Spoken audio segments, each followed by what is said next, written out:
স্বাগত দর্শক, ৭১ জার্নালে আপনাদের সাথে আছে আমি তানিয়া রহমান।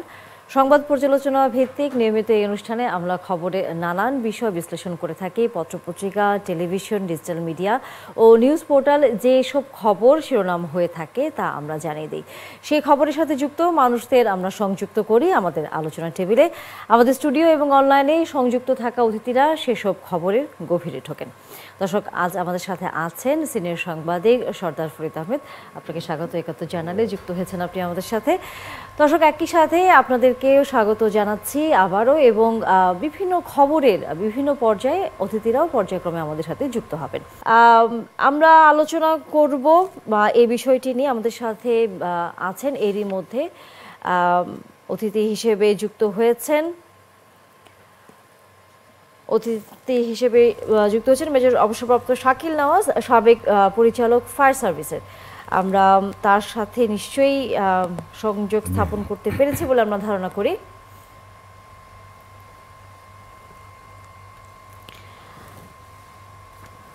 শাকিল নওয়াজ, ধন্যবাদ, যুক্ত হয়েছেন আপনি আমাদের সাথে। এবং একই সাথে আমাদের সাথে আছেন স্টুডিওতে সর্দার ফরিদ আহমেদ। শাকিল নওয়াজ, একটু প্রথমে আপনার কাছ থেকে যদি একটু জেনে আসতে চাই, সেটি হচ্ছে যে এই যে রাসায়নিক যেই কারখানার আজকে আগুন লেগেছে, আমরা দিনভর আসলে এটার খবর আমরা জানি, সেই আবাসিক এলাকা, সেই হচ্ছে জনবহুল এলাকা, এবং খুবই জরাজীর্ণ একটি আমরা কারখানা দেখেছি। কারখানা বলতে আমরা তো বুঝি সেটি খুব উন্নত মানের হবে, সেখানে নিরাপত্তা থাকবে, সেখানে শ্রমিকরা ভালো পরিবেশে সেখানে কাজ করছেন, সেই ধারণা আসলে আমাদের মধ্যে থাকে। কিন্তু যখনই অগ্নিকাণ্ডের মতো ভয়াবহ ঘটনা ঘটে, আমরা তখন সেটাকে দেখি জরাজীর্ণ একটি আসলে মানে বাসযোগ্য না এমন একটি জায়গায় আসলে এই ধরনের কারখানাগুলো থাকে। আলোচনা এর আগে অনেকবার হয়েছে, আপনিও অনেকবার বলেছেন কর্তৃপক্ষের টনক তারপরেও নড়ছে না, আবার আলোচনা করতে হচ্ছে, কারণ আজকের মতো এই দুর্ঘটনা আসলে কোনোভাবে কারো কাম্য নয়। ১৬ জন এখন পর্যন্ত মৃতের সংখ্যা দাঁড়িয়েছে। আমরা জানি না এই সংখ্যাটি আরও সামনে বাড়বে কিনা। এই যে আবাসিক এলাকায় কারখানা বন্ধের উদ্যোগের কথা নিমতলির ঘটনা থেকে শুরু করে নানাভাবে আমরা দেখেছি, তারপরেও যে করা গেল না, আপনার কাছে কি মনে হয়? আদৌ কি করা যাবে, নাকি আমরা এর উপরে হাল ছেড়ে দিব যে আসলে দরকারই নেই, যে এরকম করে চলছে চলুক? Very difficult and typical question যেটা আপনি আমাকে জিজ্ঞেস করেছেন। তার আগে আমাদের মাইন্ডসেট বা হিউম্যান এররগুলো কি করতে হবে। ফ্যাক্টরির মালিক কারা, এই যে যতগুলা ইনসিডেন্ট হয়েছে কারা, সাজন জজ বলেন, তারপরে আপনি বলেন যে ইয়ার কথা, আমাদের যেটা বড় অ্যাক্সিডেন্ট হলো সাভারে, রানা প্লাজা, এগুলো মালিক কারা? আপনি প্রত্যেক মালিক কিন্তু রাজনীতির সদস্যবৃন্দ এবং পাওয়ারফুল হেভি মাসলম্যান। তো রাজনীতিবিদরা যতদিন পর্যন্ত ঠিক লাইনে না আসবে, তার চারিত্রিক গত মাইন্ডসেট পরিবর্তন না করবে, ততদিন পর্যন্ত এগুলো হতে হবে। তাদের জন্য তো এটা একটা খেলা। আমি মনে করব যে তারা প্রত্যেকটা ইনসিডেন্ট করতেছে, এই ইনসিডেন্টে তো যে মালিক, তার তো কোনো আত্মীয় স্বজন মারা যাচ্ছে না। আজকে যে লোকগুলো মারা গেল সব হলো গরিব নিরীহ, প্রত্যেকে একদম গ্রাম প্রান্তিক এলাকা থেকে চলে আসছে টাকার রোজগারের জন্য। ৮ ঘন্টা ১২ ঘন্টা কাজ করছে, তারপরে আবার বাসার মাইক্রোওভেনের ভিতরে, মানে টিন শেড বিল্ডিং, গরমের ভিতরে ঢুকছে, আবার সারা রাত্রি না ঘুমে আবার কাজে আসছে। তাদের ভাগ্য নিয়ে, জীবনকে নিয়ে খেলা মানে একটা বড় পাপ, আল্লাহ এদেরকে ছাড়বে। এবং এই পাপের সাথে জড়িত হলো ব্যাংক, ইনস্টিটিউশন, আর যারা লাইসেন্স দিছে তারা। কারণ এই পাপিষ্ট মালিক, লোভী মালিকরে যদি লাইসেন্স না দেওয়া হতো এবং ব্যাংক যদি টাকা না দিত, তাহলে এটা কিন্তু নীরব এই যে মানুষ মারার কলকাঠি হতো না। তো এখানে পুরো সিস্টেমটা গলদ রয়েছে, এবং এই সিস্টেমটা একমাত্র পরিবর্তন করতে হবে রাজনীতিবিদরা যতদিন পর্যন্ত ঠিক না হবে ততদিন। আপনি রাজনীতিবিদদের কথা বলছিলেন, সেই রাজনীতিবিদদেরই আমরা যদি ঘুরে ফিরে দেখি যে তারা এই ধরনের কারখানা, এই ধরনের গুদাম, এই ধরনের আসলে কি বলে স্থাপনার সাথে জড়িত।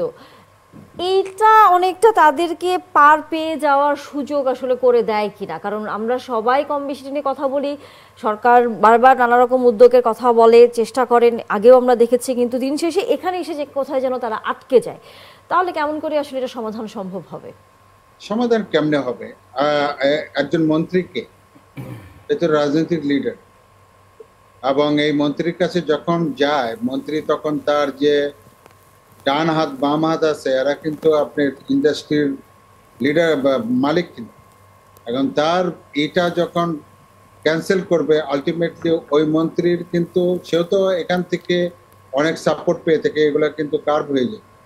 তো মন্ত্রীও এখানে ডিসিশন নিতে পারে। নাও কাম টু দিদি সচিব, সচিব কোনো কোনো পর্যায়ে কিন্তু এই আপনার মন্ত্রীকে খেপে তার চেয়ারের এইটা নষ্ট করবে না। তারপরে আরো নিচের দিকে যদি আসে ইনস্টিটিউশনের হেড, সেও কিন্তু সচিবকে খেপিয়ে তার চেয়ার কিন্তু ধরতে পারবে না, ঠিক আছে, ধরে রাখতে পারবে না। আলটিমেটলি এখানে যদি দিন শেষে বলেন, এটা কিন্তু আপনার কিন্তু ওই রাজনীতিবিদই কিন্তু আপনার ইয়ে আসে। সে যদি স্ট্রিক্ট হয়, সে যদি তার মাইন্ডসেটটা যদি হবে যে কাম enough, enough is enough, let's make it full stop, তাহলেই দেখবেন যে সব কিছু ঠিক হয়ে যাবে। আজকের যে ব্যত্যয়গুলো দেখতেছেন, সেগুলো হলো হায়ার আর্কির, এবং হায়ার আর্কির প্রিভিলেজ নিয়ে এগুলো কিন্তু নিম্ন পর্যায়ে এগুলো কিন্তু কাজগুলো করছে, এবং আলটিমেটলি মানুষের জীবন তাদের কাছে কোনো কিছু না। আজকে 16 জন লোক মারা গেছে, কিছুক্ষণ পরে আপনি এখনো তো ডিক্লার আসে নাই, 50,000 টাকা করে যারা মৃত্যু মারা গেছে অন স্পটে, তাদের হয়তো 50,000 বা এখন পলিসি অনুযায়ী 3 লাখ টাকা দিবে, আর যারা আহত হয়েছে তাদেরকে 10-20,000 টাকা দিবে। ডিক্লেয়ার করার মাত্রই কিন্তু 72 ঘন্টা পরে কিন্তু আপনিও ভুলে যাবেন, আমিও ভুলে যাব, তারাও টাকা পাবে না, বহুত জটিলতায় ঘুরতে হবে, তাদের জুতা ক্ষয় হয়ে যাবে, এবং এটা আউট অফ দি সিন হয়ে যাবে। মানে আপনার কথাতেও আসলে বলা যায় অনেকটা হতাশাই, কারণ 72 এই ঘন্টা পর বিষয়গুলো নিয়ে আরেকটা কম বেশি নতুন ঘটনা আসবে। আপনিও অনেক পরামর্শ দিয়েছেন, অনেক ত্রুটি বিচ্যুতির কথা আসলে সামনে তুলে নিয়ে এসেছেন, তারপরেও আসলে আপনার কথাতেও অনেকটা হতাশাই যে আসলে দিন শেষে এই মানুষগুলোকে কোনো রকম ভাবেই আমরা বোঝাতে পারছি না যে এই শ্রমিক তার কারখানায় কাজ করছে, তার নিরাপত্তার দায়িত্ব এই মালিকদেরই। আপনি আছেন আমাদের সাথে, আমাদের সহকর্মী ফরহাদ ইবনে মালিক যুক্ত হয়েছেন, যিনি দিনভর এই খবরের নানা রকম খুঁটিনাটি কাজ থেকে দেখেছেন। আমরা তার কাছ থেকে সর্বশেষ একটু খবর জানতে চাই। ফরহাদ, ধন্যবাদ, যুক্ত হয়েছেন একাত্তর জার্নালে। এই যে আমরা বলছিলাম রাসায়নিক কারখানার একটি গুদাম ছিল, পাশে ছিল হচ্ছে আনোয়ার ফ্যাশনস নামে একটি গার্মেন্টস। দু জায়গায় তো কম বেশি আসলে এই ধরনের পদার্থ থাকে, যেটির কারণে এত বড় অগ্নিসংযোগের ঘটনা ঘটেছে, অগ্নিকাণ্ডের ঘটনা ঘটেছে। কি ধরনের সেখানে এই রাসায়নিক পদার্থ ছিল বলে এখন পর্যন্ত জানা গেছে, আর শেষ পর্যন্ত হতাহতের সংখ্যাটি কি বাড়ছে, সেরকম কোনো তথ্য কি পেয়েছেন কিনা? তানিয়া, আপনাকে ধন্যবাদ। শুরুতেই আসলে এই একটা বড় রকমের যে একটা দুর্ঘটনা, একটা অগ্নিকাণ্ডের ঘটনা, সেই ঘটনার দুঃখ প্রকাশ করা ছাড়া আমাদের বাঙালিদের আসলে কিছুই করার নেই। যখন 12টার দিকে যখন আগুনটি লাগে, আগুন লাগার পরে যখন জানতে পারি যখন সেখানে গিয়ে পৌঁছাই, সেখানে ফায়ার সার্ভিস আমাদের মোটামুটি কাছাকাছি সময় বা তার একটু আগে সেখানে গিয়ে পৌঁছানোর পর তারা কিন্তু ওখানে প্রবেশ করতে পারেনি। এর একটা বড় কারণ হচ্ছে সেখানে বিভিন্ন ধরনের কেমিক্যাল ছিল। আমি যদি একটু বলতে চাই, সেখানে ব্লিচিং ছিল, সালফার ছিল, কার্বন কার্বন জাতীয় কিছু পদার্থ ছিল, 6 থেকে 7 রকমের পদার্থ ছিল, সেখানে কেমিক্যাল ছিল। আমরা যখন ফায়ার সার্ভিস যখন ব্রিফিং করলো, তখন তারা আমাদেরকে প্রথমে 4টায় যখন তারা ব্রিফিং করলো, আমাদেরকে তারা জানাচ্ছিলেন যে কেমিক্যাল কারখানায় কেমিক্যাল গোডাউনটিতে আগুন লেগেছে, কিন্তু তারা এখনো পর্যন্ত সেখানে প্রবেশ করতে পারেনি। এর বড় কারণ হচ্ছে এখানে 6-7 রকমের কেমিক্যাল রয়েছে, কোন কেমিক্যাল কি ধরনের রিয়াকশন করবে সেটা তারা এখনো বুঝতে পারছেন না, বুঝে উঠতে পারছেন না। আর মালিক যারা রয়েছেন, সভাপতি, সবসময়ের মতো মালিকরা যখন আগুন লাগে তখন তারা কিন্তু পালিয়ে যায়, এরাও পালিয়ে গেছে। এইখানে মালিকদের খুব বেশি দরকার ছিল, যাতে তারা জানাতে পারে কি ধরনের কেমিক্যাল এখানে রয়েছে, এর বিক্রিয়া কেমন হতে পারে, চরিত্র কেমন, সেই বিষয়গুলো জানা। আর যখন আগুনটি লাগে, তখন এই যে সাধারণ মানুষ রয়েছে যারা সাহায্য করতে এসেছিল, তারা সেখানে বেশি কেমিক্যালে পানি দেওয়ার ফলে সেটা আরো একটু বেশি আকারে বিক্রিয়া করা শুরু করে। এর ফলে পাশে যেই রয়েছে যেখানে একটা গার্মেন্টস, সেই গার্মেন্টস আগুনটা লাগে, প্রচন্ড ধোঁয়া এবং কাপড় যেহেতু রয়েছে সেখানে আগুন লাগার ফলে এখানেই কিন্তু প্রথমে 9 জন মারা যায়। এরপর আমরা জানতে পারি একে একে 16 জন হয়েছে। এখনো ভেতরে কেউ আছে কিনা, যদি কেমিক্যাল কারখানার মধ্যে যদি কেউ থেকে থাকে, আসলে তার হাড় গোড় পাওয়া যাবে কিনা সেটাও একটা সন্দেহ, কারণ কেমিক্যালে পুরো একেবারে কিন্তু মিশে যাওয়ার কথা। আসলে কাউকে শনাক্ত করা যাবে কিনা, কারো পরিচয় জানা যাবে কিনা সেটাও জানা যাচ্ছে না। ফায়ার সার্ভিস এখনো চেষ্টা করছে। অর্থাৎ এখনো যেহেতু ফায়ার সার্ভিস চেষ্টা করছে, হতাহতের খবরটি পুরোপুরি আমরা আসলে এখনো নিশ্চিত হতে পারছি না যে কতজন শেষ পর্যন্ত নিহতের সংখ্যা গিয়ে দাঁড়ায় এবং হতাহতও কতজন হয়। ফরিদ ভাই, আপনি যেহেতু আছেন, আপনার কাছে কি মনে হচ্ছে এই যে রাজনীতিবিদ হোক বা সরকারের নানা সময় আমরা উদ্যোগ দেখি এই ধরনের কারখানাগুলোকে বন্ধ করবার অভিযানও চলে, কিন্তু শেষ পর্যন্ত হয় না কিছু, কেন হয় না? আপনার কাছে কি মনে হয় এই মানুষগুলোর মানে মৃত্যু কি তাদেরকে আসলে নাড়া দেয় না? মেজর সাহেব কিছুটা স্পষ্ট করেছেন আমাদের সাথে। আসলে উনি যেটা বলেছেন সেটা আসল চিত্র। কারণ হলো দায়ী দায়িত্ব কারণেই অনেকটা মগের মূল্যকের মতো, কারা লাইসেন্স দেয়, কারা কি করে, অথবা এর মধ্যে দুর্ঘটনা ঘটলে কেউ দায়ী দায়িত্ব নিতে চায় না। এইটা আমরা দীর্ঘদিন ধরে দেখছি। এই ধরনের এর চেয়েও বড় ঘটনা কিন্তু ঘটেছে। আপনি নিমতলির কথা বলছিলেন শুরুতেই। আমরা দেখছি এই নিয়ে আমরা টক শো করবো, কিছু আলোচনা করব, বিশেষজ্ঞদের আনবো, হ্যাঁ, আমরা কিছু কথা শুনবো এবং কিছু আশঙ্কার কথা তৈরি হবো এবং একটা সময় ভুলে যাব। আসলে মূল সংকটটা অন্য জায়গায়। সেটি হলো যিনি অপরাধ করবেন তাকে যদি কৈফিয়ত দিতে না হয় তাহলে আমি যা ইচ্ছে তাই করবো, এটাই স্বাভাবিক। আরেকটা দিক হলো এই ধরনের কারখানা অনুমতি কারা দেয়? নিশ্চয়ই এর জন্য সংশ্লিষ্ট প্রতিষ্ঠান রয়েছে। তারা কেন দিল? যারা দিলেন তাদেরকে যদি ধরা যেত তাহলে কিন্তু এই ধরনের কারখানার জন্ম হতো না। এবং আপনি জানেন যে নিমতলিতে যে ঘটনা ঘটার পরে সেখান থেকে কেমিক্যাল কারখানা কিন্তু সরানোর চেষ্টা করা হয়েছিল, কিন্তু আমরা জানি সরানো যায়নি এবং বহাল তবিয়তে কিন্তু এখনও রয়েছে। আমরা দেখলাম যে এটার ভয়াবহ একটি ঘটনা। আপনি শুরুতে বলছিলেন যে এখানে কারখানা হওয়ার মতো পরিবেশই নেই, তবু তারা কারখানা দিব্যি চালিয়ে গিয়েছে। এখন এটা নিয়ে আসলে বিশ্লেষণ করে লাভ নেই, আমরা টক শো করেও লাভ নেই। যারা অপরাধী তারা যদি শাস্তি না পায়, সেটা হতে পারে যিনি কারখানা করেছেন, যিনি অনুমোদন দিয়েছেন, সবাইকে ধরতে হবে। তো সেই কাজটি কে করবে? যেটা আমরা বলি বিড়ালের গলায় ঘণ্টা বাঁধবে কে? এবং মেজর সাহেব ঠিকই বলেছিলেন যে রাজনৈতিক দলগুলো যারা ক্ষমতায় থাকেন তারা যদি কৈফিয়তের পদ্ধতিটা চালু করেন তাহলে এগুলো বন্ধ হওয়া সম্ভব, নতুবা সম্ভব নয়। আইনের আওতায় নিয়ে আসা যায়, কোনো দৃষ্টান্ত যদি আসলে হয় তাহলে হয়তো আমি অপরাধ করব, আমার শাস্তি হবে, অন্য অপরাধী ভয় পাবে। কিন্তু আমি অপরাধ করব, পার পেয়ে যাব, শাস্তি হবে না, সেটা করতেই থাকবে। এই ধরনের কারখানা বন্ধ কখনোই আসলে হবে বলে আমরা আদতের সামনে বলতে পারছি না। ধরে আমাদের দেশটা একটা অগণতান্ত্রিক পদ্ধতি ছিল, কাউকে কৈফিয়ত দিতে হতো না, যার ইচ্ছে তাই করে বেড়াতো। সেই কালচারটা গত এক বছরে মানে পরিবর্তন হয়ে যাবে এমন আশা করা ঠিক নয়। এটা ধীরে ধীরে হওয়ার একটা আমরা আশাবাদী হতে পারি, এইটুকুই, আর কিছু নেই। সেটাই আসলে আমাদেরকে আশা ধরে রাখতে হবে যে কখনো পরিবর্তন হবে এই পরিস্থিতির। ধন্যবাদ আমাদের সহকর্মী ফরহাদ ইবনে মালিক এবং একসাথে ধন্যবাদ আমাদের অতিথি মেজর অবসরপ্রাপ্ত শাকিল নওয়াজ। নিশ্চয়ই আগামীতে আবারও কথা হবে। দর্শক, বিরতিতে যেতে হচ্ছে একাত্তর জার্নালে, আলোচনা চলতেই থাকবে, নিশ্চয়ই বিরতির পর আবারও যুক্ত হয়েছেন আমাদের সাথে গোলাম মুর্তজা, যুক্তরাষ্ট্রের ওয়াশিংটন বাংলাদেশ দূতাবাসের প্রেস মিনিস্টার। ধন্যবাদ। একাত্তর জার্নালে যুক্ত হয়েছেন আপনি আমাদের সাথে গোলাম মুর্তজা এবং সময় দেওয়ার জন্য। জানতে যে আপনার কাছে অর্থ উপদেষ্টা আছেন এই মুহূর্তে IMF এর এই বার্ষিক সভায়, বাংলাদেশের জন্য আসলে সেখান থেকে কি খবর আমরা পেতে পাচ্ছি? ধন্যবাদ আপনাকে। বিশ্বব্যাংক এবং IMF তো বাংলাদেশের উন্নয়ন সহযোগী, তো সেই উন্নয়ন সহযোগীদের সঙ্গে বছরে দুটি মিটিং থাকে, একটি বসন্তকালীন মিটিং হয় আর একটা এই সময়ে হয়। তো বসন্তকালীন মিটিং গত এপ্রিলে হয়ে গেছে, এখন এই মিটিংটি হচ্ছে এবং এখানে বাংলাদেশের অর্থ উপদেষ্টা, বাংলাদেশের প্রধান উপদেষ্টার আন্তর্জাতিক বিষয়ক দূত ডক্টর লুৎফে সিদ্দিকী সহ ERD সচিব, অর্থ সচিব সহ বড় একটা প্রতিনিধি দল এই মুহূর্তে ওয়াশিংটন ডিসিতে অবস্থান করছেন এবং ওয়ার্ল্ড ব্যাংক এবং IMF এর সঙ্গে মিটিং করছেন। এই মিটিংয়ের অনেকগুলো বিষয় আছে, তার মধ্যে একটি বিষয় আছে, সেটি হচ্ছে বাংলাদেশের সঙ্গে যে $470 কোটি যে ঋণ সহায়তা চুক্তি, যেটার কথা আপনি বললেন, সেটার যে কিস্তিগুলো বাংলাদেশ পেয়ে গেছে, সামনে আরেকটা কিস্তি পাওয়ার কথা রয়েছে। তো সেই জায়গাটাতে একটি আলোচনা।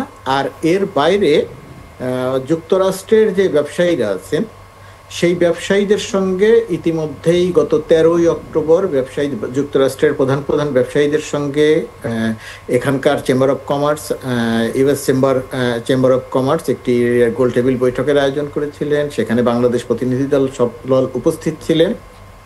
এই দুটি বিষয় নিয়ে যদি আমি আপনাদেরকে একটু তথ্য দেই বা কথা বলি, সেটি হচ্ছে এরকম যে যখন গত এপ্রিলে এই সরকার তার অল্প আগে দায়িত্ব নিয়েছিল, তো গত এপ্রিলে যখন এখানে মিটিং করতে আসে বাংলাদেশ প্রতিনিধি দল, এই প্রতিনিধি দলই এই অর্থ উপদেষ্টাই, তখন যুক্তরাষ্ট্রের ব্যবসায়ীদের পক্ষ থেকে অনেকগুলো প্রসঙ্গ উত্থাপন করা হয়েছিল এবং অনেকগুলো সমস্যা চিহ্নিত করা হয়েছিল।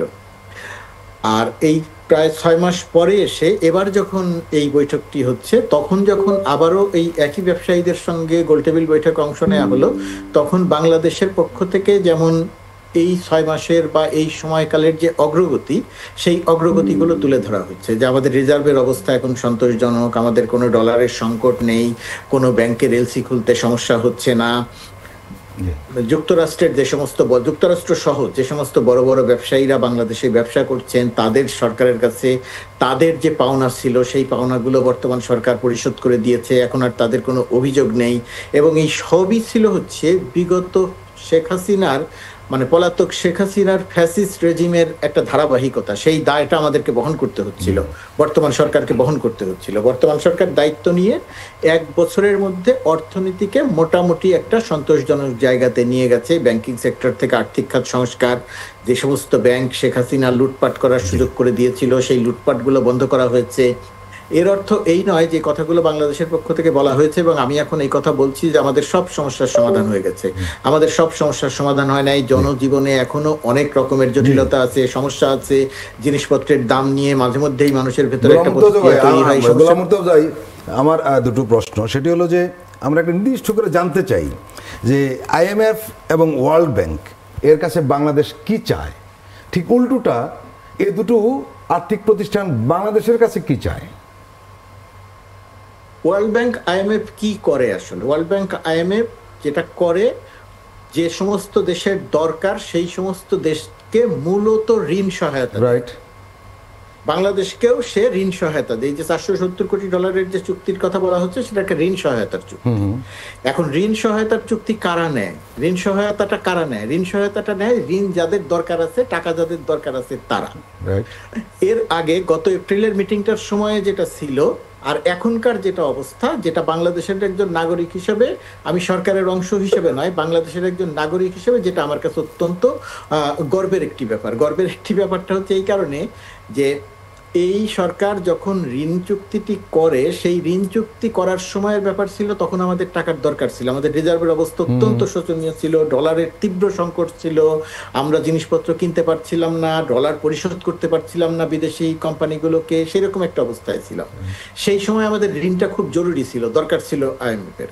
আর গতবারও অতটা দরকার ছিল না। আর এবারের অবস্থানে এসে বাংলাদেশের পলিসি হয়েছে যে আমরা ওয়ার্ল্ড ব্যাংক থেকে ঋণ চাই, পরবর্তী কিস্তিটি আমরা চাই, IMF এর থেকে পরবর্তী কিস্তিটি আমরা চাই, কিন্তু সেই চাওয়ার সঙ্গে তোমাদের বিশেষ কোনো শর্ত দিয়ে, যে শর্তটা বাংলাদেশ মনে করে যে সেই শর্ত আমার দেশের স্বার্থের অনুকূলে হবে না, এরকম কোনো শর্তযুক্ত ঋণ আমরা নিতে চাই না, বা তোমরা যদি এরকম কোনো শর্ত সংযুক্ত করো তাহলে আমরা এই ঋণগুলোর পরবর্তী কিস্তি নেব কি নেব না সেই সিদ্ধান্ত আমাদেরকে নিতে হবে।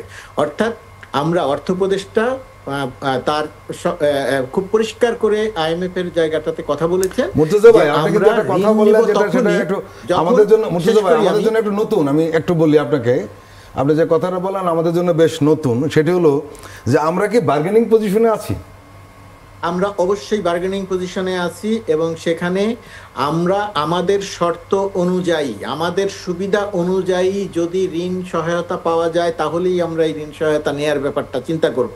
আর যদি আমাদের কি বলবো, আমাদের দেশের স্বার্থ, আমাদের বলতে দেশের স্বার্থের অনুকূলে আসবে না এরকম কোনো সন্দেহ, কোনো শর্ত যদি সংযুক্ত থাকে, তাহলে বাংলাদেশ এই জায়গাটাতে ঋণের ব্যাপারটা নিয়ে রিথিঙ্ক করবে। আমরা বলে দিব না যে আমরা ঋণ নিব না, কিন্তু আমরা যেটা বলে দিব যে আমাদের স্বার্থ সংশ্লিষ্ট জায়গাতে তোমরা এমন কোনো শর্ত দিতে পারবে না যেটা আমার দেশের বিরুদ্ধে যায়। অর্থাৎ আপনি যে বললেন বার্গেনিং অবস্থানে আছি কিনা, আমরা অবশ্যই সেই জায়গাতে আছি। তার কারণ হচ্ছে আমাদের অর্থনীতি এখন যথেষ্ট মজবুত, আমাদের রিজার্ভ এখন যথেষ্ট শক্তিশালী, আমাদের ডলারের দাম এবং ডলারের পর্যাপ্ত স্থিতিশীলতা ভালো আর কি।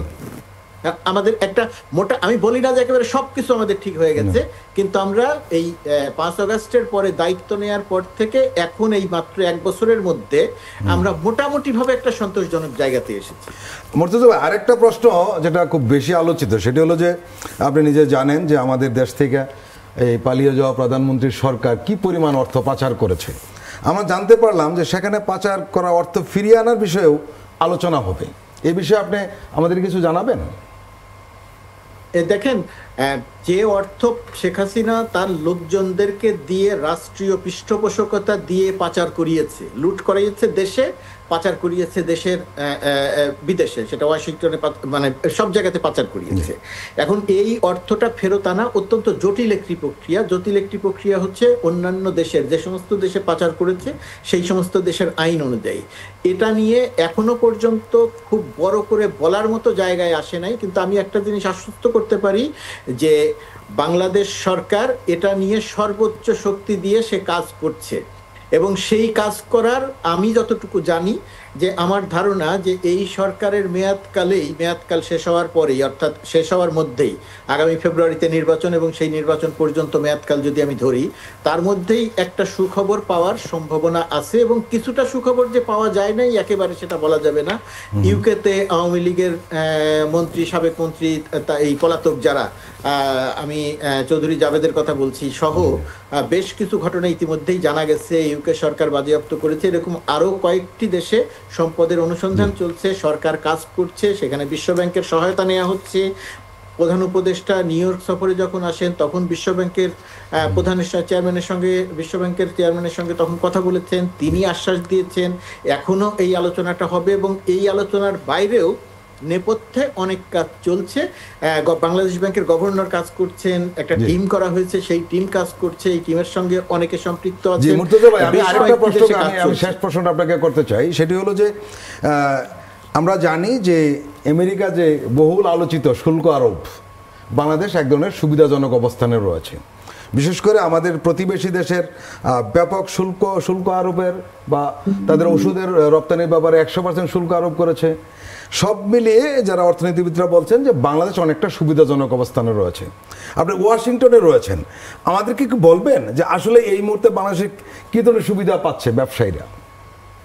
না, ব্যবসায়ীরা সুবিধা পাচ্ছে সেটা ওয়াশিংটনের চেয়ে বাংলাদেশে যারা ব্যবসা করছেন তারা সবচেয়ে ভালো উত্তরটা দিতে পারবেন এই কারণে যে বাংলাদেশ একটা কম্পিটিটিভ অবস্থায় থেকে ব্যবসা করে। বাংলাদেশের প্রধান কম্পিটিটরদের মধ্যে ভিয়েতনাম সহ বেশ কয়েকটি দেশ, এবং সেই দেশগুলো, বাংলাদেশ যে জায়গাটাতে খুবই চিন্তায় ছিল যে আমরা যদি ভিয়েতনাম সহ আরো 2-3টি দেশ যারা আমাদের প্রতিযোগী তাদের চেয়ে আমাদের শুল্ক বেশি হয়ে যায়, তাহলে আমাদের ব্যবসায়ীরা যুক্তরাষ্ট্রে পণ্য পোশাক রপ্তানির ক্ষেত্রে, বিশেষ করে পোশাক রপ্তানির ক্ষেত্রে একটা নেতিবাচক অবস্থায় পড়বে। সেই জায়গাটিতেই বর্তমান সরকার একেবারে সর্বোচ্চ গুরুত্ব দিয়ে, প্রধান উপদেষ্টা ডক্টর মোহাম্মদ ইউনূস সহ যারা নেগোসিয়েশন টিমের ছিলেন তারা একটা সর্বোচ্চ গুরুত্ব দিয়ে এই নেগোসিয়েশন প্রক্রিয়াটা সম্পন্ন করেছে, এবং সেই জায়গাটাতে আমরা দৃশ্যমানভাবে একটা সুবিধা পেয়েছি। এখন হিসেব করে দেখা যায় যে বহু পণ্যে ভিয়েতনামের চেয়েও আমরা একটা সুবিধাজনক অবস্থানে আছি। আরেকটা বিষয় হলো আমি একটা শেষ করি জাস্ট, সেটা হলো যে আমাদের ওষুধের একটা বড় ধরনের বাজার তৈরি হচ্ছে যুক্তরাষ্ট্রে, এই ধরনের একটা খবর পাচ্ছি, আসলে কি?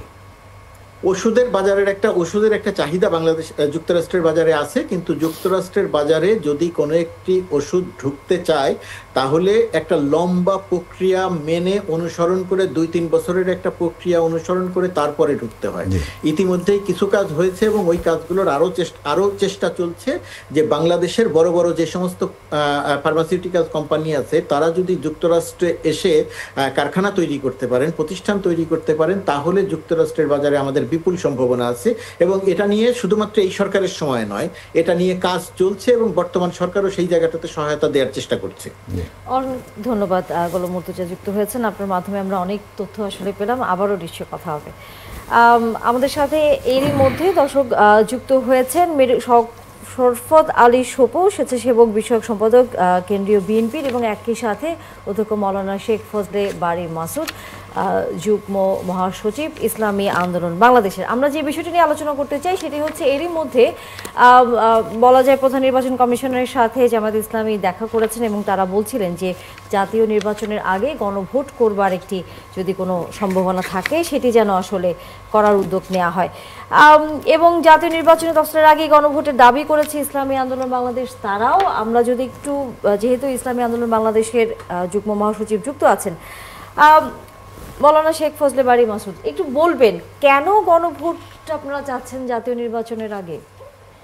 অনেক ধন্যবাদ আপনাকে এবং যারা দেখছেন শুনছেন। বিশেষ করে আমি শুরুতে আজকে অত্যন্ত ভারাক্রান্ত হৃদয়ে স্মরণ করছি যে মিরপুরের শিয়ালবাড়িতে যে অগ্নিকাণ্ডটি ঘটেছে সেখানে অনেক মানুষের জীবন চলে গিয়েছে। আমরা ইসলামী আন্দোলন বাংলাদেশের পক্ষ থেকে তাদের সমবেদনা জ্ঞাপন করছি এবং সবরে জামিল যেন এখতিয়ার করতে পারে তার আত্মীয় স্বজন, সেজন্য আল্লাহর কাছে কামনা করছি, রুহের মাগফিরাত কামনা করছি। বিষয়টা হলো আমরা বলেছি ইসলামী আন্দোলন সহ আরো কিছু রাজনৈতিক দল যে নির্বাচন যেটা জাতীয় নির্বাচন হবে তার আগে গণভোটটা করতে হবে। এটার অনেকগুলি যৌক্তিকতা, আমরা যুক্তি অন্তত 10-12টা যুক্তি তো আছেই। যেটা আমরা বলতে চাই সেটা হলো যে আমরা যদি এই জুলাই সনদটা যদি আগে আমরা স্বীকৃতি রূপে বা এটা আইন ভিত্তি যদি আমরা না দিতে পারি তাহলে কিন্তু আমাদের নির্বাচনটাই জাতীয় নির্বাচনটা নিয়েই প্রশ্ন থেকে যাবে বৈধ অবৈধতার ব্যাপারে। এক, দ্বিতীয়ত হলো আমরা আমাদের দেশের যে নির্বাচন প্রক্রিয়া আমরা জানি যে আমাদের নির্বাচনে কি হয়ে থাকে। এখানে একটা যে মুখ্য বিষয় হলো যে আগেও কিন্তু যে সকল জাতীয় নির্বাচন হয়েছে পূর্ব সিস্টেম অনুযায়ী সেখানে আমরা যে সকল অনিয়ম দেখেছি, নির্বাচনের পরে যারা জিতেছে তারা বলেছে ভালো ভোট হয়েছে, যারা হেরেছে তারা বলেছে সূক্ষ্ম কারচুপি ইত্যাদি ইত্যাদি হয়েছে। এখন যদি আপনি দুটোকে একসাথে মিলিয়ে ফেলেন তাহলে কিন্তু এই সূক্ষ্ম কারচুপির কথা কিংবা স্থূল কারচুপির কথা এটা জুলাই সনদের যেই গণভোটটা হবে সেক্ষেত্রেও কিন্তু এসে যেতে পারে। তো সেক্ষেত্রে যদি জুলাই সনদের ব্যাপারে যদি একটা কনফিউশন তৈরি হয় জনমনে তাহলে কিন্তু এটা আমাদের জন্য, দেশের জন্য এবং জুলাই যোদ্ধাদের জন্য বিরাট একটা হুমকির বিষয় হয়ে দাঁড়াবে। তো সেজন্য আমরা মনে করি যে আমাদের যে বেসিক যে বিষয়টা আমাদের জুলাই সনদে কি গণভোটের বিষয়ে আলোচনা হয়েছে আপনাদের? হ্যাঁ, জুলাই সনদের ব্যাপার, জুলাই সনদটা কিভাবে বাস্তবায়ন হবে এ বিষয়ে তো ডিসাইড হয়েছে। সেখানে কি বিভিন্ন যে সংস্কার থেকে শুরু করে কি কি হবে জুলাই সনদে থাকবে সেখানে গণভোটের বিষয়টাকে নিয়ে কি আলোচনা হয়েছে? যেমন পিয়ার নিয়ে আলোচনা হয়নি, সেরকম ভাবে গণভোট নিয়ে কি আলোচনা হয়েছে? না, গণভোটের আলোচনা করছিলেন জাতীয় ঐক্যমতের সাথে, কমিশনের সাথে? আমাদের জাতীয় ঐক্যমতে সর্বশেষ তো এটা ডিসাইড হয়েছে যে আগে আমরা গণভোট করব। তো গণভোট করার জন্য যেটা আইনি দরকার সে ব্যাপারে 106 দিয়েও করা যেতে পারে, অন্যান্য প্রক্রিয়াও করা যেতে পারে। মূল বেসিক জায়গাটা তো হলো যে আমরা জাতীয় নির্বাচনের আগে আমরা গণভোটটা চাই। এবং আরেকটা বিষয় আছে হলো যে জাতীয় নির্বাচনের সময় কিন্তু প্রত্যেক প্রার্থী তাদের স্ব প্রার্থীর ব্যাপারে কথা বলবেন। তো সেক্ষেত্রে গণভোটের ব্যাপারে যে একটা ক্যাম্পেইন করা, গণভোটের ব্যাপারে যে একটা জনমত তৈরি করা, এই বিষয়টা একসাথে হলে কিন্তু তখন আপনি আপনার যুক্তি তুলে ধরছেন। বিএনপির যেহেতু আরেকজন নেতা আছেন, আমরা তার কাছে একটু যেতে চাই। মীর শরফত আলী স্বপন, নিশ্চয়ই শুনতে পাচ্ছেন আপনি আমাকে। সংসদ নির্বাচনের আগে গণভোট, কয়েকদিন আগে আমরা সংসদে পিয়ার পদ্ধতিতে ভোট, এই ধরনের কতগুলো আলোচনা টেবিলে আসলে আছে। রাজনৈতিক নেতা হিসেবে আপনারা আলোচনা করছেন টেবিলে এবং টেবিলের বাইরে। বাস্তবতা কি বলে? বাংলাদেশের প্রেক্ষাপটে গণভোট করা কি সম্ভব জাতীয় সংসদ নির্বাচনের আগে? ধন্যবাদ আপনাকে এবং ৭১ টিভির যে সকল আমাদের দর্শক যারা দেখছেন তাদেরকেও ধন্যবাদ। আর প্রথমে আমি আজকে স্মরণ করছি মিরপুরে যে ভয়াবহ অগ্নিকাণ্ড ঘটেছে এবং সেখানে যারা শাহাদাত বরণ করেছে তাদের রুহের মাগফিরাত কামনা করে আমি আমার বক্তব্য শুরু করছি। আপনি প্রথমে সময় উপযোগী কিছু প্রশ্ন করেছেন এবং আমি আজকে যে আমাদের যে চরমোনাইয়ের যে যুগ্ম মহাসচিব ওনার বক্তব্যগুলি শুনলাম। ওনাদের কাছে আমার কিছু প্রশ্ন ভাই আছেন এখানে যে ফ্যাসিস্ট আওয়ামী লীগ শেখ হাসিনার বিরুদ্ধে আমরা বিগত 16 বৎসর আন্দোলন সংগ্রাম করেছি, আমাদের অসংখ্য নেতাকর্মীকে আমরা হারিয়েছি, আমাদের ইলিয়াস আলী হিরু ভাই সহ আমাদের প্রায় 700-800 লোকরা হারিয়েছি। দেশের নেত্রী বেগম খালেদা 8 বৎসর তাকে নিরপরাধ মহিলাকে শাস্তি দেওয়া হয়েছে, আমাদের নেতা তারেক রহমানকে দেশের বাইরে রাখা হয়েছে, আমাদের নামে শত শত মামলা, আমার নামে 200 থেকে 300 মামলা, পার্টির সেক্রেটারি থেকে শুরু করে সবাই নামে মামলা। তো আমরা ফ্যাসিস্টের বিরুদ্ধে আন্দোলন করেছি, আমরা কিন্তু রাজপথ ছেড়ে যাইনি। এই যে ভাই বললেন চরমোনাই যে উনি যে নেতা, ওনারা তো ফ্যাসিস্টদের সাথে একত্রিত হয়ে ওনার তাদেরকে সায় দিয়েছে বিদায় তারা জাতীয় পার্টি এবং ফ্যাসিস্টরা 16 বৎসর তারা দিব্যি তারা বীর দর্পে তারা রাষ্ট্রীয় অবৈধভাবে আজকে বাংলাদেশ অবৈধভাবে তারা শাসন করে গিয়েছে। আজকে বাংলাদেশের একটি সেক্টরে তারা বাকি রাখেনি। বাংলাদেশে প্রতিটি জায়গায় তারা রন্ধে রন্ধে দুর্নীতি ঢুকিয়েছে। আজকে তারা এখন কথা বলছে যে পিআর থেকে সরে এসে এখন তারা গণভোট। আমি তাদের কাছে প্রশ্ন ভাইয়ের কাছে যে গণভোট তো আমরাও তো সেটার বিপক্ষে না, আমরাও চাই গণভোট হোক, কিন্তু আজকে আমাদের গরিব দেশ বাংলাদেশের অর্থনৈতিক অবস্থা কি অবস্থা, মানুষের ব্যবসা নাই, বাণিজ্য নাই, মানুষ আজকে খুব খারাপ অবস্থা আছে। কারণ আমরা মাঠে ময়দানে থাকি, আমি আমার এলাকা মুন্সিগঞ্জ, শ্রীনগর, সিরাজ, এখানে আমি প্রতিদিন সকাল হলে প্রতিটি অলিগলিতে, গ্রামগঞ্জে, ওয়ার্ডে সব জায়গায় ঘুরে বেড়াই। মানুষ সবাই কষ্টে আছে। মানুষের একটি প্রশ্ন, নির্বাচন কি ভাই সঠিক হবে? কারণ এই প্রশ্নটা কোনো আগে ছিল না, কারণ ডক্টর ইউনূস এবং ভারপ্রাপ্ত চেয়ারম্যান তারেক রহমানের একটি সেখানে মীমাংসা হয়ে গিয়েছিল যে ফেব্রুয়ারিতে নির্বাচন হবে। এই নির্বাচনকে নিয়ে পিআর, কেউ কিছুদিন আগে বলো পিআর, এখন আবার গণভোট। কেন রে ভাই এত প্রশ্ন? আপনারা এত ভয় কিসের? জনগণের সামনে আসেন, ভোট হবে, ভোটের নির্বাচন দেবে, ভোটে যদি আপনারা রাষ্ট্রীয় ক্ষমতা আসেন অবশ্যই সেটা আমরা ওয়েলকাম জানাবো। আমরা তো ফ্যাসিবাদ মুক্ত করেছি অনেক কষ্ট করে, আমাদের অনেক রক্তের বিনিময়ে, অনেক ইসের বিনিময়ে আজকে ফ্যাসিস্টরা, আওয়ামী লীগরা তারা চলে গিয়েছে। আবার আমরা যদি তাদেরকে আসার সুযোগ করে দেই, আজকে আমি যে কোনো এক বিশ্বস্ত জানতে পারলাম ফ্যাসিস্ট আওয়ামী লীগ সরকারের প্রধান শেখ হাসিনা সহ আওয়ামী লীগের অনেক উচ্চপদস্থ নেতারা, বিভিন্ন সাবেক গোয়েন্দা সংস্থারা তারা মিটিং করেছে বাংলাদেশে তারা কিভাবে অস্থিতিশীল পরিস্থিতি করবে, কিভাবে নির্বাচন যাতে আগামী ফেব্রুয়ারিতে না হয়। শোভু ভাই, একটা প্রশ্ন আপনার কাছে, সেটি হলো যে বিএনপি গণভোট চাচ্ছে কিন্তু তারা একসাথে চাচ্ছে, আর জামাত ইসলামী বা আরো কয়েকটি দল এরা চাচ্ছে যে আলাদা একটি নির্বাচনের জন্য। আপনারা আপনাদের অবস্থা স্পষ্ট করেছেন। আমরা জানতে পেরেছি যে জাতীয় ঐক্যমত্য কমিশন এই গণভোট কখন হবে তারা সেই সিদ্ধান্ত জানাবে না, তারা এটি অন্তর্বর্তীকালীন সরকারের প্রধান প্রফেসর ইউনূসের কাছে দিয়ে দিয়েছেন। উনি সিদ্ধান্ত নেবেন যে গণভোটটা কখন হবে, সেটা জাতীয় নির্বাচনের আগে না পরে। এখন প্রফেসর ইউনূস যদি একটা সিদ্ধান্ত নেন, সেই সিদ্ধান্তকে আপনারা মেনে নেবেন? অবশ্যই উনি অন্তর্বর্তী সরকারের প্রধান, উনি যেটা করবেন দেশের ভালোর জন্যই করবেন, অবশ্যই সেটা করবেন। কিন্তু উনিও তো চিন্তা ভাবনা করে, কারণ উনিও জানেন দেশের অর্থনৈতিক অবস্থা কি। ওনার সিদ্ধান্ত আপনাদের পক্ষেও আসতে পারে, বিপক্ষেও যেতে পারে, সেটা প্রশ্ন না। আমার প্রশ্ন ছিল উনি যে সিদ্ধান্ত নেবেন সেটা আপনারা মেনে নেবেন কিনা। না, অবশ্যই আমরা, হ্যাঁ, সেটা আমাদেরকে সময় বলে দিবে, এক নম্বর। আর অবশ্যই সেটা গঠনমূলক হলে আমরা সবাই অবশ্যই মেনে নিব, কারণ আমাদের দেশের মানুষের পক্ষে রাজনীতি করি, মানুষের জন্য রাজনীতি করি। আরেকটা প্রশ্ন আপনাকে করি শোভু ভাই, সেটি হলো যে আমরা দেখেছি নোট অফ ডিসেন্ট থাকবে এই জুলাই সনদে, কিন্তু আমরা জানি পৃথিবীতে কোথাও কোনো সনদ নোট অফ ডিসেন্ট দিয়ে হয় না। এই বিষয়টিকে আপনারা কিভাবে দেখছেন? না, নোট অফ ডিসেন্ট যে কথাটা বলেছেন, আসলে দেখেন জুলাই সনদের ব্যাপারে তো আমরা তো বলেছি, আমাদের নেতৃবৃন্দরা বলেছে, পার্টির মহাসচিব এবং সালুদ্দিন ভাই এটা নিয়ে কাজ করছেন। আমাদের এটা নিয়ে কথা যে জুলাই সনদে আমাদের অবশ্যই থাকবে, কিন্তু আমাদের যে সংবিধান, সেই সংবিধান কিন্তু বাদ দিয়ে তো অন্য কিছু করা আমাদের পক্ষে কারো সম্ভব না। তাইলে সেটা পরিবর্তন করা যাবে না, সমস্যা কি ভাই? সংবিধান তো পরিবর্তন করা যায়, তাই না? সংবিধান পরিবর্তন করা যায় না, সংবিধান পরিবর্তন করা যায়, সেটা হলো সংসদের মাধ্যমে সেটা আসতে হবে। গণভোট কিন্তু সংসদের মতামতের চেয়েও বেশি শক্তিশালী। না, আইনও আপনার সাথে আমি একমত, সেটাও শক্তিশালী। এই জন্য তো আমরা বলেছি গণভোট এবং সংসদের দুইটা একসাথেই হোক, এবং যা কিছুই হবে সেটা জাতীয় সংসদেই বসে হওয়া উচিত। তাহলে এখানে নিয়ে কোনো কথা থাকে না। আপনি যদি একটা অ্যামেন্ডমেন্ট দিয়ে করতে পারেন, আপনি এখন রিয়াসের প্রেশার দিয়ে, কিন্তু সেটা মানুষ কারোর জন্য সেটা মঙ্গলজনক হবে না। কারণ আমরা দেশটাকে আজকে ফেসিবাদ মুক্ত করেছি। আমরা এই আজকে পিআর করে গণভোট নিয়ে এই বিতর্কিতে না যে একটি সুন্দর একটি নির্বাচনের কামনা করি, এদিকে আমরা এই সরকারকে সহযোগিতা করি।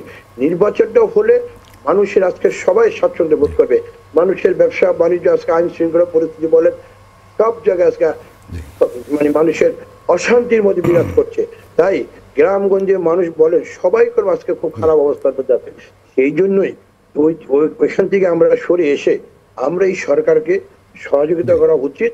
আজকে আমরা দেখেছি এই যে ভাইরা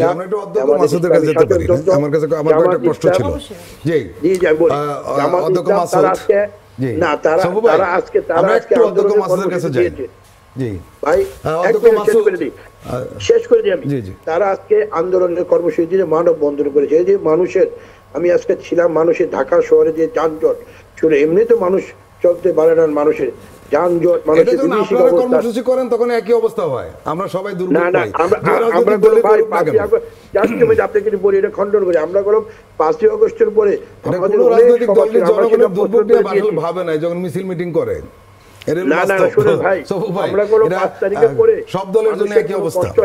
এরকম কোন কর্মসূচি এখন পর্যন্ত দেয়নি ভাই। আমাদের অনেক বড় বড় কর্মসূচি আমরা স্থগিত করেছি মানুষের, তাই না, বিভিন্ন সময় আমরা করেছি। এটা করে আমরা এখন করে আমাদের সেটা আমরা একটু অধ্যক্ষ মাসুদের কাছে যাই।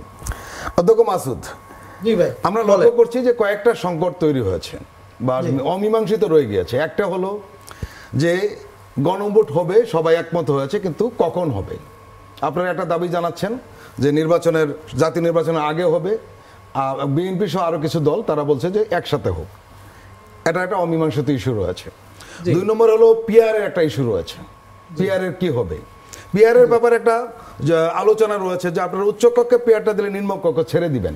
এই প্রশ্নের জবাবটা আমরা আপনার কাছে চাইবো। আর তৃতীয় যেটা হয়েছে সেটি হলো এই যে নোট অফ ডিসেন্টের কথা বলছিলাম। আমরা জানি নোট অফ ডিসেন্ট দিয়ে আসলে কোনো সনদ পৃথিবীতে হয় না। আমার প্রশ্ন হলো, নোট অফ ডিসেন্ট বাদ দিয়ে করবেন না সেটা আলোচনার সাপেক্ষে এক জায়গায় আসা যাবে? আরেকটি বিষয় আপনার কাছে জানতে চাইবো, সেটি হলো এই যে সনদের যে কপি আপনাদের কাছে আজকে পাঠানোর কথা, আপনারা কি পেয়েছেন? না, আমরা এখনো পাইনি। জি, আচ্ছা, আমি আমার ভাই যেগুলি বললেন সেগুলির উত্তর দিই। প্রথমে আপনারগুলি দিই। সেটা হলো 1 নম্বর বিষয় হলো যে নোট অফ ডিসেন্ট দিয়ে আসলেই হয় না। এরপরেও এটার আইনি কি সুরাহা করা যায় ঐকমত্য কমিশন বলেছে, এ বিষয়ে তারা আরো চিন্তা ভাবনা করে তারা একটা ডিসিশন দিবে। আমরাও প্রত্যাশা করি যে ঐকমত্য কমিশন একটা ডিসিশন দিক। আর যেটা বললেন হলো যে উচ্চ কক্ষ হলে আমরা নিম্ন কক্ষ ছেড়ে দিব, আসলে বিষয়টা এমন নয়। আমরা যে কয়টা দল আছি আমরা নিম্ন কক্ষেই চাচ্ছি। কারণ হলো কি, যদি নিম্ন কক্ষে না হয় উচ্চ কক্ষে হয়ে খুব বেশি লাভ নেই। আমি আরেকটা নির্দিষ্ট প্রশ্ন করি, নিম্ন কক্ষে পিআর না হলে আপনারা কি করবেন? সেই ডিসিশন আমাদের আমির এখনো দেননি। আমরা আলোচনা একই সাথে যেমনটা হচ্ছে আমাদের এই অতিথি আরেকজন বিএনপির নেতাকে যে বলছিলেন যে শেষ পর্যন্ত যদি সরকারের পক্ষ থেকে পিআর অথবা গণভোটের যে বিষয়টি আপনারা যা চাচ্ছেন সেটি যদি না করেন, আপনারা নির্বাচনে যাবেন কিনা? না, ইসলামী আন্দোলন বাংলাদেশ তো নির্বাচনমুখী, অবশ্যই আমরা নির্বাচনের জন্যই কাজ করছি। এখনো আমাদের সব জায়গায় তৎপরতা চলছে। কি হবে সেটা উপস্থিত আমাদের আমির ডিসিশন দিবেন। আমি আমার ভাইয়ের কয়েকটা প্রশ্নের উত্তর না দিলেই না, এটা ভুল ইনফরমেশন যাবে।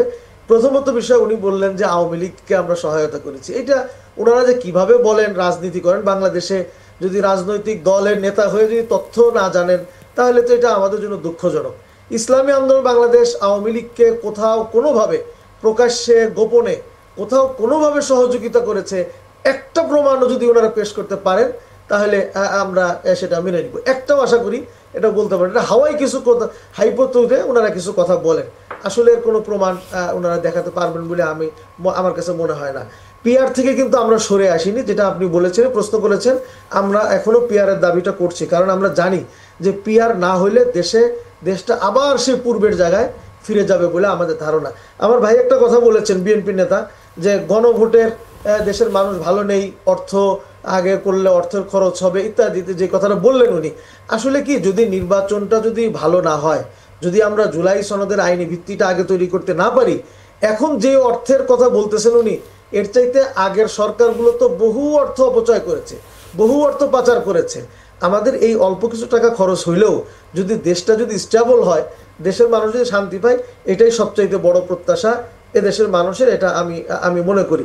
উনি বললেন যে মানববন্ধন করেছে, আজকে উনি ঢাকা শহরে ঘুরেছে, এরকম বেহুদা কথা বলার একজন রাজনৈতিক নেতা কিভাবে বলেন আমার বুঝে আসে না। আমরা মানববন্ধন করেছি, আমি ছিলাম সেখানে, রাস্তার এক ধারে করেছি, গাড়ি চলেছে, সব চলেছে, কোনো অসুবিধা হয় নাই। উনি এগুলি বলে বলে কি বুঝাইতে চান এটা আমরা বুঝি না। তো কাজেই আমরা মনে করি যে আগামী দিনে দেশটাকে যদি সুন্দর করতে হয় তাহলে অবশ্যই পিআর সিস্টেমে যেতে হবে। কিন্তু আমরা দেখতেছি, দুঃখের সাথে বলতে হয় যে ভাইও স্বীকার করে গেলেন যে তারেক রহমানের সাথে সরকার গিয়ে কথা বলে এসে একটা ভালো দিকে চলছিল, এটা তো ঠিক না। এদেশে রাজনৈতিক দল আছে অনেক, তারেক রহমানের সাথে গিয়া কথা বলে নির্বাচনের ডেট ঘোষণা করা, এগুলিতেও তো আমরা মনে করি এই সরকারের পক্ষপাতমূলক আচরণ।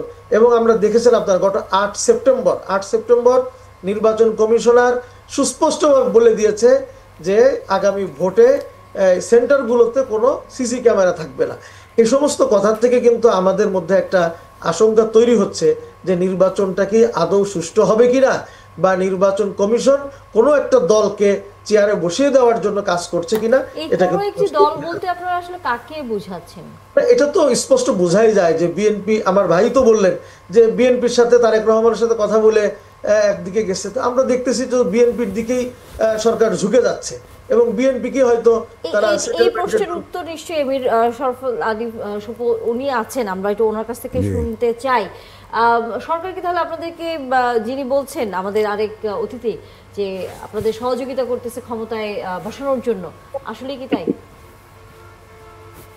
আমার এই ভাইয়ের কাছে প্রশ্ন, আমাদেরকে কি প্রশাসনে আজকে কারা বসে আছে? আমি তার কাছে প্রশ্ন, এই যে আমি একটি প্রশ্ন না করলে হয় না। জনপ্রশাসন সচিব আজকে কয়েকদিন প্রায় 20-25 যাবত নাই। সেখানে একজন জনপ্রশাসন সচিব হিসাবে সালে ল্যান্ড সচিব, ওনার নাম প্রস্তাবটা গেলেন। তাৎক্ষণিক আমাদের সেক্রেটারি জেনারেল সাহেব উনি প্রধান উপদেষ্টার কার্যালয়ে গিয়ে সেটা যে প্রকারে হোক সে বলে সেটাকে বন্ধ করে দিলেন। এবং এরপরে আজকে জনপ্রশাসন সচিব পরে জয়েন করেছেন তাদের মতাবলম্বী লোক হোক অথবা যাই হোক। এই যে তারা আজকে প্রশাসনে তাদের যে হস্তক্ষেপ, একটি পার্টির সেক্রেটারি জেনারেল যখন প্রধান উপদেষ্টার কার্যালয়ে যা বসে থাকে জনপ্রশাসন সচিব নিয়ে, তাহলে বোঝা যায় তারা আজকে এই প্রশাসন, এই সরকারের কারা হস্তক্ষেপ, কাদের উপরে ভাই করার চেষ্টা চালাচ্ছে। এই যে ভাই যে নির্বাচনের কথা বললেন, আমাদের তো দাবি ছিল নির্বাচন ডিসেম্বরে হওয়ার কথা, কিন্তু জামাতের আমির শফিক সাহেব বলেছিলেন ফেব্রুয়ারিতে নির্বাচন হওয়া যায়। উনি কয়েকটা বক্তব্য বলেছেন। এই যে উনি অসত্য কথাটা বললেন যে আমার বক্তব্য এটাই, আমরা তো ডিসেম্বরে বলেছিলাম, তারপরে সেটাকে গিয়ে এখানে আপনাদের সবার সমর্থন ছিল, ডক্টর ইউনূস এবং আমাদের ভারপ্রাপ্ত চেয়ারম্যান সব মিলে দেশের একটি মীমাংসিত ইস্যু, যেখানে সবাই এসে সেটা হয়ে গেল। এখন এখানে তারা আজকে বাংলাদেশে যেসব ঘটনাগুলি ঘটছে বিভিন্ন হয়ে আমরা দেখছি পর্দার আড়ালে বিভিন্ন, উনি যে বলে আজকে ঢাকা শহরে, আমি আজকে ছিলাম মৎস্য ভবনের সামনে, সেখানে জামাতের লোকজনরা বক্তব্য দিয়েছিল। আজকে কি উনি জানেন ঢাকা শহরে এক জায়গা থেকে আরেক জায়গায় যেতে মানুষের কত কষ্ট হয়েছে? আমি দেখেছি। উনি কোথায় ছিলেন আমি সঠিক জানা নাই। শোভু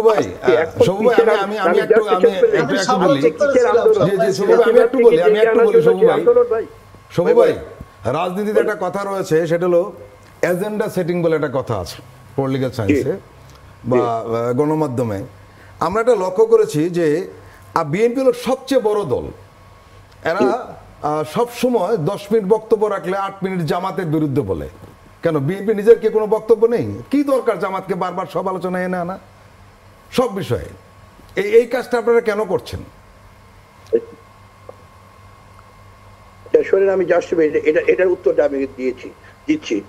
আজকে আপনি তারা মানুষকে ভুল ভ্রান্তি, তারা মানুষের, আমি আমার এলাকার কথা থেকে শুরু করি, অন্য জায়গায় কি হয়েছে জানি না। আপনি সেই জামাতের ব্যাপারে বলছেন, আমি বলছি আপনারা কেন বলছেন? আসলে আপনারা নিজের দলের কথা বলেন।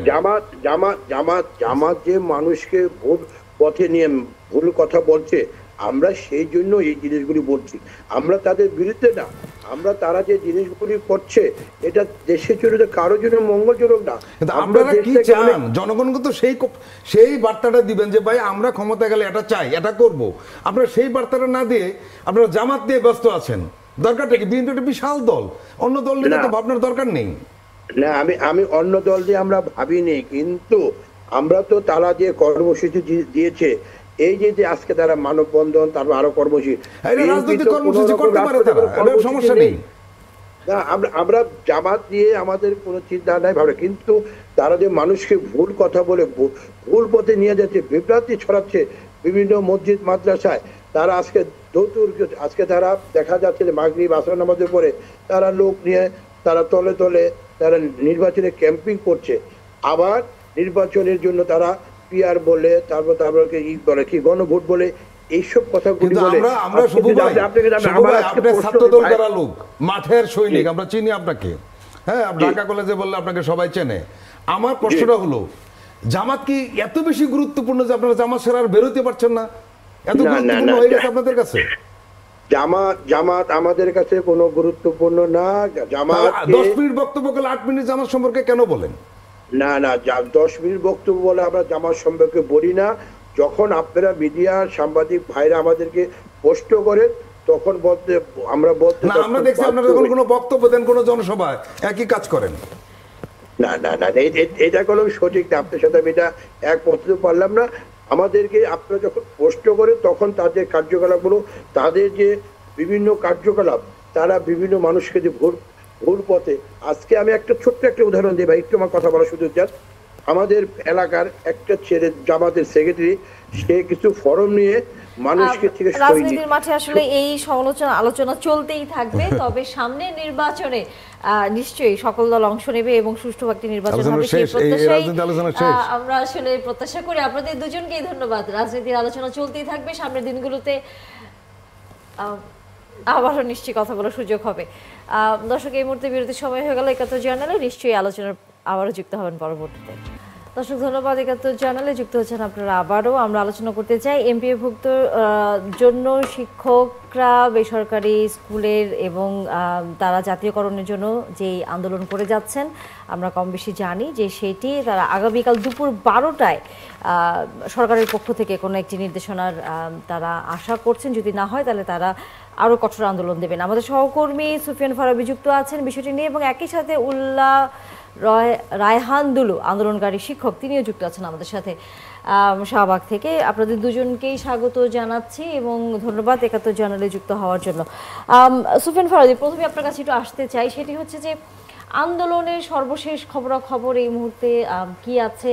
সরকারের পক্ষ থেকে বিষয়টি নিয়ে কতদূর আসলে অগ্রসর হওয়া গেল, সেরকম কোনো খবর পেয়েছেন কি?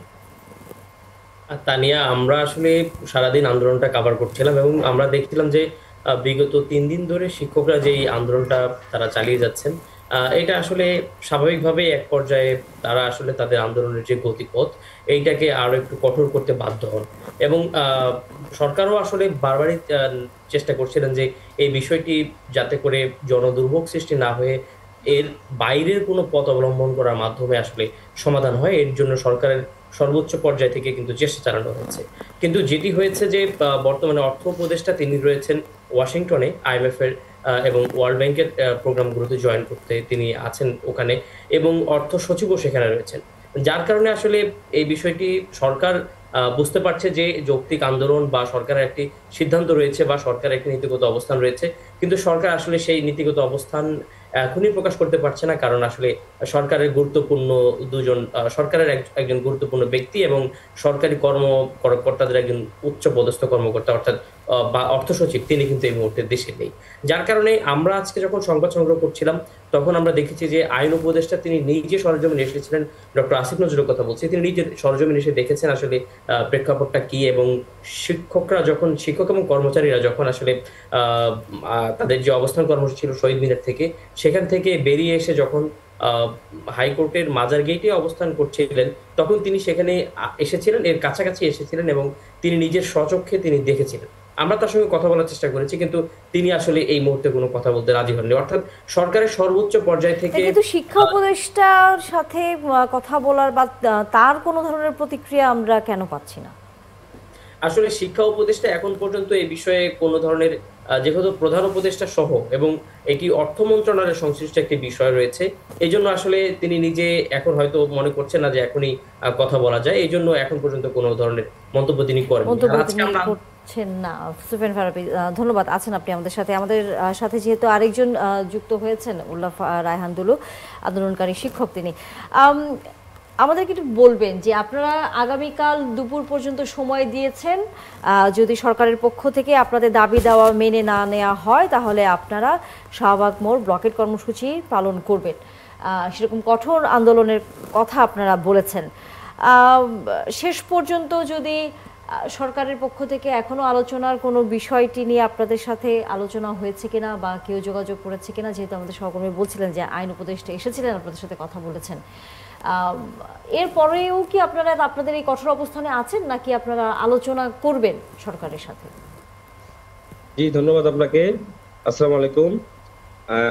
আমি ধন্যবাদ জানাচ্ছি ৭১ টেলিভিশনকে যে এরকম একটা গুরুত্বপূর্ণ জাতীয় ইস্যুকে কেন্দ্র করে আজকে একটু আলোচনার সুযোগ হয়েছে, পুরো বাংলা জাতি দেখতে পাচ্ছে। আপনারা জানেন যে আমরা দীর্ঘদিন ঘোষণা দেওয়ার মাধ্যমে আমরা ঘোষণা দিয়েছি যে আমরা ১২ তারিখে আমরা প্রেস ক্লাবের সামনে অবস্থান করব, আমাদের অবস্থান কর্মসূচি থাকবে। এই অবস্থান কর্মসূচির মাধ্যমে আমাদের একটা যৌক্তিক দাবি রয়েছে। আপনারা জানেন যে আমরা চেয়েছিলাম যে এই যে আমাদের মূল বেতন রয়েছে এর সাথে আমরা 20% বাড়ি ভাড়া যুক্ত করতে হবে। আমার চিকিৎসা ভাতা মাত্র 500 টাকা রয়েছে, এটাকে আমরা ১,৫০০ টাকা বৃদ্ধি করার কথা বলেছি। এবং আমাদের যে উৎসব ভাতা রয়েছে, বিভিন্ন উৎসব, এই উৎসবে আমাদের এটা 50% দেওয়া হয়, এটাকে আমরা 75% মানে ৭৫% দেওয়ার জন্য আমরা দাবি নিয়ে আমরা জাতীয় প্রেস ক্লাবের সামনে আমরা অবস্থান কর্মসূচি নিয়েছিলাম। সেখানে দেখেছেন যে পুলিশের যে আমাদের প্রতি মারমুখী আচরণ, এই আচরণে আমরা কিন্তু আন্দোলন সেদিন সংক্ষিপ্ত করতে চেয়েছিলাম, কিন্তু পুলিশ আমাদের শিক্ষকদের উপর অতর্কিতভাবে হামলা চালিয়েছে, আমার জলকামান দিয়ে আমাদের শিক্ষকদের ছত্রভঙ্গ করেছে, আমাদেরকে ব্যাপকভাবে অসম্মানিত করা হয়েছে। এই জায়গা থেকে আমরা আন্দোলনটা শান্তিপূর্ণভাবে কিন্তু আমরা শহীদ মিনারে নিয়ে আসতেছিলাম, এর মধ্যেই পুলিশ এই ঘটনাগুলি ঘটিয়েছে। আমাদের যে শান্তিপূর্ণ আন্দোলন ছিল, আমরা শহীদ মিনারে আমরা 2 দিন ধরে, মোট 3 দিন ধরে আমরা অবস্থান করছি। এই অবস্থানের মধ্যে থেকে আপনারা জানেন যে আমাদের প্রধান উপদেষ্টা, আমাদের শিক্ষা প্রতিষ্ঠান আমরা দেশের বাইরে রয়েছে রাষ্ট্রের কাছে, দেশে কি আর কোনো কর্মকর্তা নেই, আর কোনো উপদেষ্টা নেই? তারা এসে আমাদের নেতৃবৃন্দ রয়েছে, আমাদের নেতৃবৃন্দের সাথে কথা বলার মাধ্যমে এই বিষয়টাকে সংক্ষিপ্ত করা যেত, সমাধান করা যেত। আপনাকে একটা প্রশ্ন আপনাকে জানতে চাইবো, সেটা হলো প্রথমত আমরা দেখলাম যে প্রায় সব রাজনৈতিক দল আপনাদেরকে সমর্থন দিচ্ছে, আপনাদের পাশে দাঁড়িয়েছে। এটা নিঃসন্দেহে যারা আপনারা আন্দোলন করছেন তাদের জন্য একটা সুখবর। আপনার কাছে আমার প্রশ্ন হলো যে এই সুখবরই কি শেষ খবর? সরকারের পক্ষ থেকে কেউ কি আপনাদের সাথে আদৌ যোগাযোগ করেছে বা কোনো কিছু বলেছে, আশ্বাস দিয়েছে, না একেবারে অন্ধকারে রয়েছেন আপনারা? ওই যে 12 তারিখে যখন আমরা প্রেস ক্লাবে অবস্থান করি, সে সময় আমাদের প্রতিনিধি গিয়েছিল, কয়েকজন গিয়ে ওনাদের সাথে কথা বলেছে এক উপসচিবের নেতৃত্বে। আপনি কিছুক্ষণ আগে বলছিলেন যে প্রধান উপদেষ্টা থেকে শুরু করে অর্থ উপদেষ্টা তারা আসলে রাষ্ট্রীয় কাজে দেশের বাইরে আছেন। আপনারা যেহেতু এই বিষয়টা সম্পর্কে জানেন, তারা দেশে ফেরা পর্যন্ত আপনারা আসলে আন্দোলনটা স্থগিত করবেন কিনা? কারণ যেহেতু আসলে আপনি নিজেও বলছিলেন যে কেউ তো আসলে আপনাদের সাথে কথা বলবার মতো কেউ নেই সরকারের পক্ষ থেকে।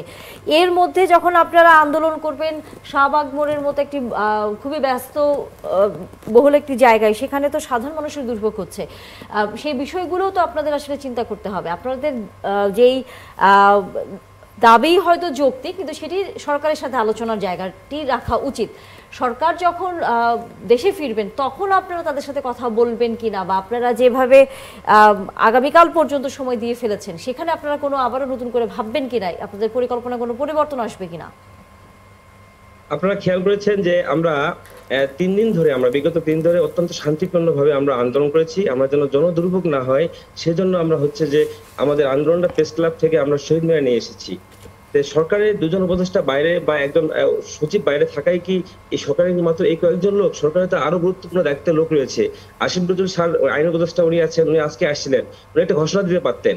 আরো সরকারের অনেক লোক আছে আমাদের সাথে কথা বলবার জন্য। কিন্তু আপনি নিজেও বলেছেন যে আসলে তারা তো সংশ্লিষ্ট না, বা প্রধান উপদেষ্টা বা অর্থ উপদেষ্টা বা শিক্ষা উপদেষ্টা তাদেরই সাথে আলোচনা করে হয়তো এই বিষয়ের একটা ফয়সালা আসার একটা সুযোগ থাকে। আইন উপদেষ্টার পক্ষে তো আসলে আপনাদের বিষয়ে কথা বলবার বা কোনো সিদ্ধান্ত দেবার মতো তো আসলে জায়গাটা এখনো নয়। তারপরেও নিশ্চয়ই আপনাদের যে দাবি, সেই দাবি নিয়ে সরকারের পক্ষ থেকে ভাবা হবে, আপনারাও হয়তো আন্দোলন কমিয়ে আনবেন এবং সাধারণ মানুষের দুর্ভোগ হবে না। আমরা আসলে সেই প্রত্যাশা রাখতে চাই আপনাদের ওর। কিন্তু আজকে আলোচনা শেষ করতে হচ্ছে। অসংখ্য ধন্যবাদ। উল্লাহ রায়হানদুলু যুক্ত হয়েছেন এবং একই সাথে সুফিয়ান ফারাবী আপনারাও যুক্ত হয়েছেন আমাদের সাথে। নিশ্চয়ই আলোচনা হবে পরবর্তীতে আবারও। ধন্যবাদ দর্শক, সাথে থাকার জন্য। আমন্ত্রণ ৭১ জার্নালে আবারও আমরা আলোচনার একেবারেই শেষের দিকে চলে এসেছি। চাকসু নির্বাচন নিয়ে আলোচনা করতে চাই। যুক্ত আছেন আমাদের সাথে অধ্যাপক doctor Mohammad Al-Amin, returning officer CHAKSU নির্বাচনের। অসংখ্য ধন্যবাদ জনাব আল-আমিন, যুক্ত হয়েছেন। আপনি আমাদেরকে সময় দিয়েছেন এত রাতে। সকাল হলেই আসলে চাকসু নির্বাচনের আনুষ্ঠানিকতা শুরু হয়ে যাচ্ছে। সেই হিসেব করে ৩৫ বছর পর চাকসু হতে যাচ্ছে। সবকিছু মিলিয়ে প্রস্তুতি, নির্বাচনী পরিবেশ এবং কতটা আপনারা আশাবাদী যে নির্বাচন সুষ্ঠু করতে পারবেন? আমরা অত্যন্ত আশাবাদী। আমি ব্যক্তিগতভাবে ভীষণভাবে আশাবাদী, কারণ এখানে এখন শিক্ষার্থীরা যে উৎসব মুখর পরিবেশে কয়দিন ছিল, এটা এক ধরনের ইন্ডিকেশন যে তারা একটা সুষ্ঠু, নিরপেক্ষ এবং অবাধ নির্বাচন চায়। এবং এত বছর পর চাকসু নির্বাচন আমাদের সবার মাঝেই একটা আন্দোলনের সৃষ্টি করেছে, স্পন্দনের সৃষ্টি করেছে। এবং এইটা যে আপনারা যখন বিভিন্ন মিডিয়া কাভারেজ করেছেন, তখন দেখেছেন যে এই বিশ্ববিদ্যালয়ে সব জায়গাতেই ছাত্রছাত্রীরা তাদের আচরণবিধি যথাসম্ভব মেনে চলার চেষ্টা করেছে এবং চেষ্টা করেছে বিভিন্ন উপায়ে ভোটারদের, মানে আমাদের শিক্ষার্থীদের মন জয় করা। এই যে একটা অভূতপূর্ব দৃশ্য আমাদের বিশ্ববিদ্যালয়ে, এটাই ইন্ডিকেট করে ইনশাল্লাহ আগামীকাল একটা সুষ্ঠু, সুন্দর নির্বাচন হবে। আমাদের একটা ছোট্ট মানে এত 26-27 হাজার শিক্ষার্থী, এর মধ্যে এই কদিনে চাকসু নির্বাচন ঘোষণা হওয়ার পর থেকে এবং নমিনেশন পেপার সাবমিশন এবং তার কার্যক্রম শুরু হওয়ার পর থেকে এই পর্যন্ত আমাদের কোনো একটা ছোটোখাটো গণ্ডগোলও হয়নি। এটাই ইন্ডিকেট করে যে আগামীকাল হয়তো আমাদের একটা খুব সুন্দর। প্রফেসর আমিন, আমরা জানি কোনো কোনো প্যানেল থেকে বা সেই ছাত্র সংগঠনের কেন্দ্রীয় নেতৃত্ব পর্যায় থেকে একটা অভিযোগ এসেছে আপনারা আসলে কতটুকু নিরপেক্ষ। এমন অভিযোগ এসেছে যে প্রশাসন কোনো একটি প্যানেলের ব্যাপারে দুর্বল, এরকম অভিযোগ কিন্তু আপনাদের কানে নিশ্চয়ই গিয়েছে। কি বলবেন? না, এই ধরনের কথা হয়তো কেউ বলে থাকতে পারে, কিন্তু আমি যেটুকু জানি প্রশাসনের মাঝে থেকে আমাদের কারো কোনো পক্ষপাত দুষ্ট আচরণের সুযোগ নেই। এখানে শিক্ষার্থীরাই মূল। আপনাকে বুঝতে হবে, আখেরে ওদের ভোটই নির্ধারণ করবে কাদেরকে ওরা তাদের সম্মুখে নেতৃত্বে দেখতে চায়। আপনারা কি ফলাফলটা খুব তাড়াতাড়ি দিতে পারবেন না জাহাঙ্গীরনগর বিশ্ববিদ্যালয়ের মতো হবে? না, আশা করছি আমরা ফলাফল আর্লি দিতে পারবো, কারণ আমরা ওএমআর মেশিন ইউজ করব। আমরা সেই আশাই রাখতে চাই এবং নির্বাচন ভালো হবে সেই প্রত্যাশা রাখতে চাই। ধন্যবাদ অধ্যাপক ডক্টর মোহাম্মদ আল-আমিন, যুক্ত হয়েছেন আমাদের সাথে। এবং ধন্যবাদ একই সাথে ফিরোজ ভাই। নিশ্চয়ই আবারও কথা হবে, আবারও আলোচনা হবে নানা বিষয় নিয়ে। নিশ্চয়ই আপনার সাথে আমাদেরকে সময় দিয়েছেন আজকে, নিশ্চয়ই আবারও কথা হবে। দর্শক, ৭১ জার্নাল শেষ করতে হচ্ছে। নানা খবরাখবর, নানা বিষয় নিয়ে আমরা বিশ্লেষণ করেছি আমাদের অতিথিদের সাথে। নিশ্চয়ই এর মধ্যে আপনারাও আপনাদের মতামত তুলে ধরেছেন আমাদের ফেসবুকে। নিশ্চয়ই সেখানে আছে আপনাদের কমেন্ট, আমরা আশা করি সেটিও আমরা হয়তো আলোচনা করতে পারবো কোনো এক সময়। এতক্ষণ সাথে ছিলেন তার জন্য ধন্যবাদ। আবারও দেখা হবে ৭১ জার্নালে।